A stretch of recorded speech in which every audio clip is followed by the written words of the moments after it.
Hi students, in this video we will talk on the chemical agents used for disinfection and antiseptics.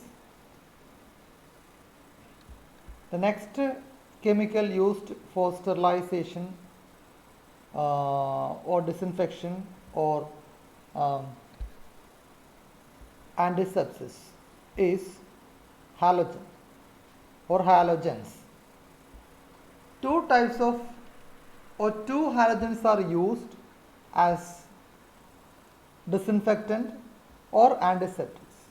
They are iodine. The first one is iodine and the second is chlorine. So first about iodine. Iodine in aqueous and alcoholic solution has been widely used as skin disinfectant or skin antiseptic.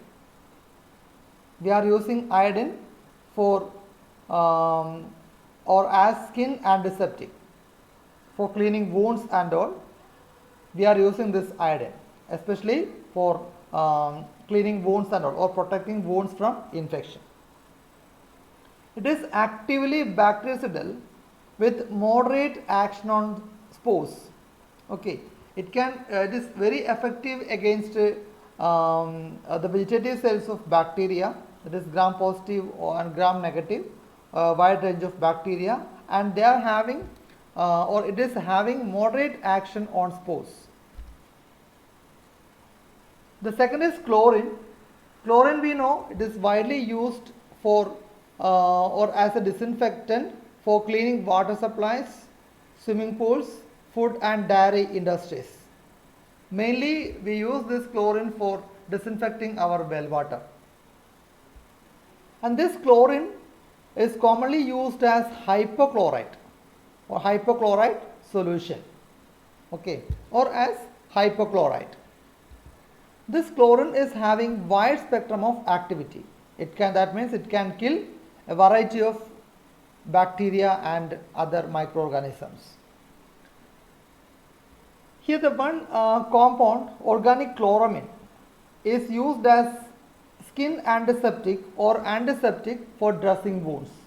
Okay, for cleaning wounds and all, this organic chloramine is used as antiseptic. Normally the chlorine is used as disinfectant, but the organic chloramine is used as antiseptic for dressing wounds. So that's all about the halogens. There are once again, I will repeat once again, halogens. There are two types of halogens are used, iodine and chlorine. Iodine is used as a skin antiseptic and chlorine is used generally as a disinfectant for cleaning or disinfecting well water and such areas. Then organic chloramine is used as an antiseptic. The next type of chemical used for disinfection is dyes or dyes. There are two groups of dyes are used, aniline dyes and acridine dyes. Both are bacteriostatic and low bactericidal activity. Bacteriostatic means they can only arrest the growth of bacteria. They are not having the killing capacity. Okay, they are having low bactericidal activity. Example for aniline dyes: brilliant green, malachite green, crystal violet, etc. are used as aniline dyes. Brilliant green, malachite green, or this crystal violet, all these chemicals are used as stains for our or staining bacteria. And this aniline dyes are more active against gram positive bacteria. That means they are less active against gram negatives. They are non-irritant and non-toxic. They react with acid groups in the cell wall and interfere with bacterial growth. How they arrest the bacterial growth? They interfere with the acid groups in the cell wall of bacteria. Then acridine dyes. They are also more active against gram positive. That means both acridine dyes and aniline dyes are active against gram positive bacteria only. Then example for acridine dyes: proflavin, acriflavin, euflavin and aminoacrin. Here how they arrest the growth?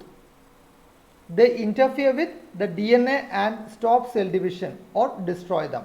They mainly act on or interfere with the DNA replication and thereby stopping the cell division. The next type of chemical used for disinfection is different gases. There are different gases are used as a disinfectant for sterilizing or for disinfecting various areas. The two most commonly used gases are, the one is ethylene oxide and the second one is formaldehyde gas. First we will talk on ethylene oxide. This ethylene oxide at normal temperature and pressure, it is a highly penetrating gas with severe smell. It is a highly penetrating gas with a severe smell. It is having very severe smell. And this particular gas is highly inflammable and highly explosive. So it is very difficult to use this gas for disinfection.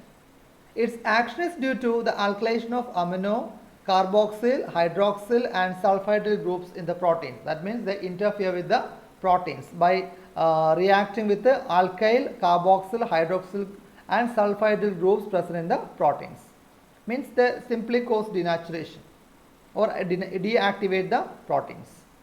Then I told it is highly inflammable and highly explosive. The explosive nature can be eliminated by mixing with carbon dioxide or nitrogen. Okay, by mixing with carbon dioxide or nitrogen, its explosive property can be eliminated. And it is highly toxic gas to humans, and it is a mutagen and carcinogen. Mutagen means it can cause, it is having the ability to cause mutation, and also it can cause cancer too. So it is a highly dangerous and toxic gas for humans.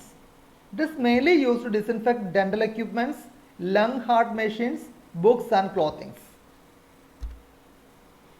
The second type of gas is commonly used is formaldehyde gas. It is widely used for fumigation of operation theatres, then laboratories and other closed areas and cabinets. So for the fumigation purpose, after sealing the windows and other outlets, the formaldehyde gas is generated by adding 150 gram of KMnO4. KMnO4 means potassium permanganate to 280 ml of formalin. Formalin means the liquid formaldehyde. Formalin for every 1000 cubic feet of the room volume. The reaction produces considerable heat. Then after the generation of the formaldehyde gas, the door should be sealed and left unopened for 48 hours.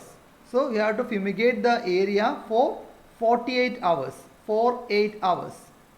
After the completion of 48 hours, the doors can be opened and the gas can be neutralized by generating ammonia gas. I told the gas is highly smelling gas, so its smell can be neutralized by generating ammonia gas. Then one more gas is also used, beta propiolactone. It's commonly called BPL, beta propiolactone. But it is also used for the fumigation, but because of its carcinogenic properties, it is rarely used. It is a human carcinogen. So three types of gas are used: ethylene oxide, formaldehyde gas, and beta propiolactone. The next is surface active agents. What are surface active agents? These are agents which can reduce the surface interfacial tension, that means surface tension of liquids. They are widely used as wetting agents or detergents or emulsifiers. And they are classified into four main classes: anionic, cationic, non-ionic and amphoteric.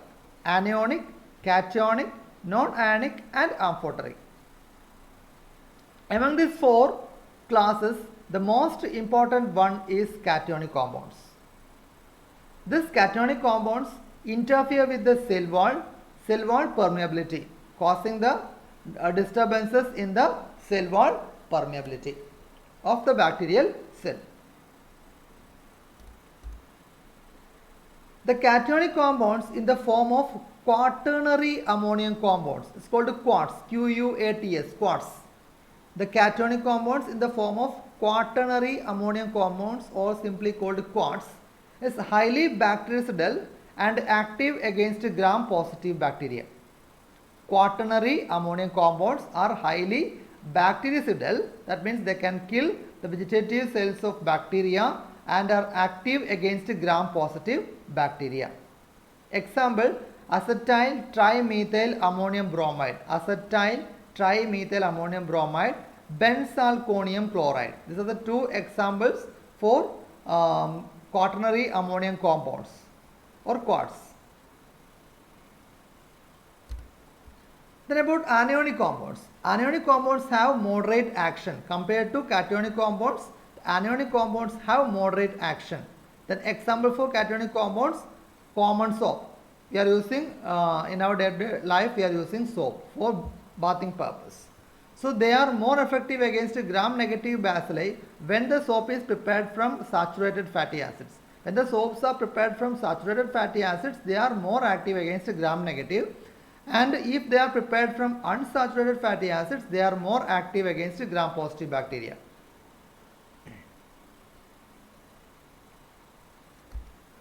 Then amphoteric compounds, they are also called TEGO compounds. Amphoteric compounds or TEGO compounds, they are active against both gram-positive and gram-negative bacteria. They are having both properties of cationic and anionic detergents or anionic compounds. They are active against both gram-positive and gram-negative bacteria, but they are not in general use. Cationic compounds are more used in for the disinfection purpose. These amphoteric compounds, even though they are having wide spectrum of activity, they are not in general use. Then the last one is metallic salts. The salts of some heavy metals have greater action on microbes. Example, salts of silver, salts of copper and salts of mercury, they are used as disinfectants. And all this acts by causing protein coagulation. They are protein coagulant. In molecular biology and our microbiology lab, the mercury chloride is mainly used for surface sterilization of materials. For if you obtain a particular compound from a leaf or plant parts, first it should be surface sterilized by using mercury chloride. So it is commonly used for surface sterilization, but it is highly toxic chemical. Mercury chloride is highly toxic. While handling with the mercury chloride, remind mercury chloride is a highly toxic, or remember mercury chloride is highly toxic. So you have to use gloves and other things while using or preparing mercury chloride. So it is highly toxic chemical. Then copper salts are commonly used as fungicides. Copper salts commonly used as fungicides. In Bordeaux mixture, the main compound that is present in that Bordeaux mixture is copper salts. So that's all about our topic. This chemical methods of sterilization. We have discussed various chemicals having different action on different types of organisms. So I think all of you have understood the topic. Thank you.